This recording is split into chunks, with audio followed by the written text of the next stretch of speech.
It's made it very clear. He's looked at all of this, all of the intelligence, all of the information, and come to the conclusion that the Iranian nuclear program is a threat, and was willing to take this precision operation to neutralize that threat in order to advance American national interests, reduce the Iranian nuclear program, and obviously collective self-defense of ourselves and our allies. Our next guest might have some questions for Defense Secretary Pete Hegseth, arguing last night that Donald Trump made the, quote, wrong decision on all counts by bombing Iranian nuclear sites. Joining us now, Democratic Senator Jeff Merkley of Oregon. He is a member of the Senate Foreign Relations Committee. Senator, thank you for being with us. What would you like to know about these strikes from Secretary Hegseth? Well, certainly what we know, there was not an imminent threat, Alicia. We had Israel's own commentary that it had set the program back 2 to 3 years before that. We had our own intelligence assessment that Iran had not decided to build a nuclear bomb. And so no imminent threat, regardless of what the defense secretary said.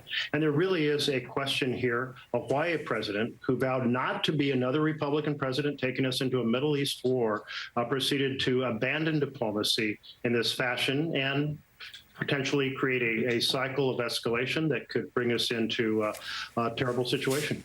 24 hours since these strikes, has the administration offered to brief you, any of your Foreign Relation Committee members, on the nature of these strikes?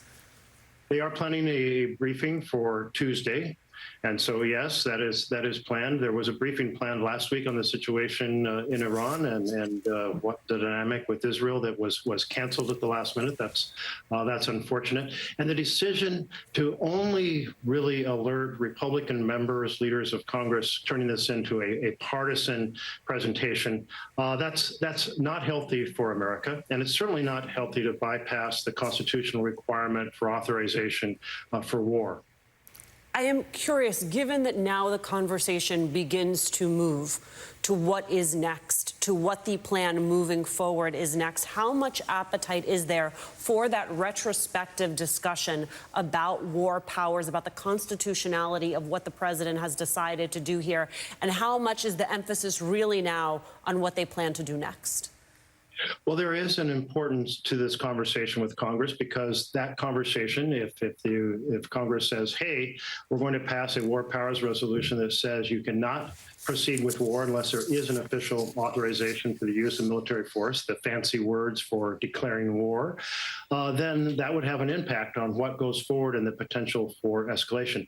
But let me also emphasize that we have to bring a conversation about values to bear. This isn't just about process, it's about values. We need to remember that some 7,000 Americans, military members, died in the previous Afghanistan and Iraq, that some 50,000 were seriously injured, affecting their entire lives and their families, that $8 trillion was spent, and that entering a conflict in this fashion with no clear end goal creates a potential for escalation that the president could have a big hand in preventing, but he would have to take decisive action to carve out a ceasefire that enables diplomatic conversations to occur now and to break that cycle of escalation.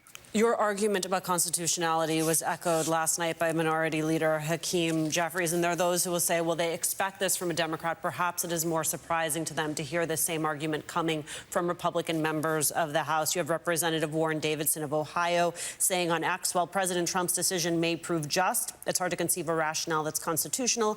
You had Representative Massey of Kentucky saying this is not constitutional. Have you heard that echoed by some of your Republican colleagues in the Senate? I have not at all.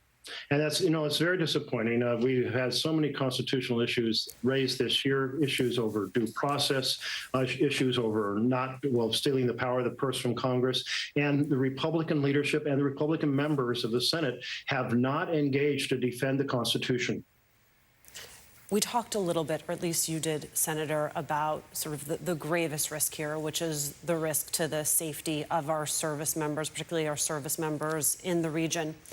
Let's layer onto that the potential economic reality. You had the Parliament voting to close the Strait of Hormuz. That could have huge implications for our economy, for oil prices, that, of course, still needs to be approved by higher levels of the government. But given that we saw oil prices began trading tonight, jump higher, what could that mean imminently for American consumers?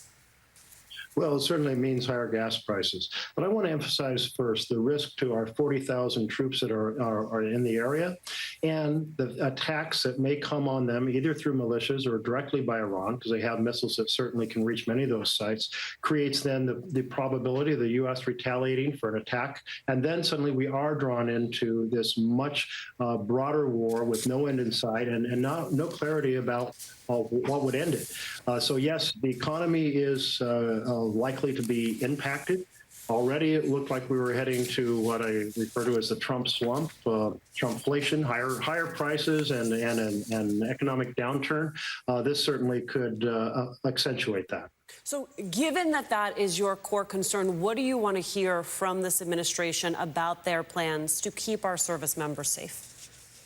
I want to hear Trump say, listen, we delivered a blow to the nuclear sites, and we also know that diplomacy had potential. It did, for example, we're back under the Obama administration, not something Trump would cite, but we did end all paths to a nuclear weapon before Trump disengaged and broke up that deal during his first administration.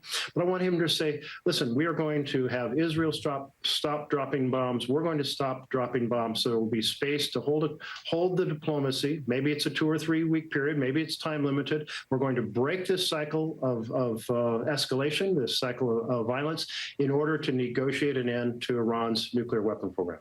Well, to that point, I want you to take a listen. Secretary of State Marco Rubio, he was on CBS's Face the Nation, and this is what he had to say about the possibility of diplomacy.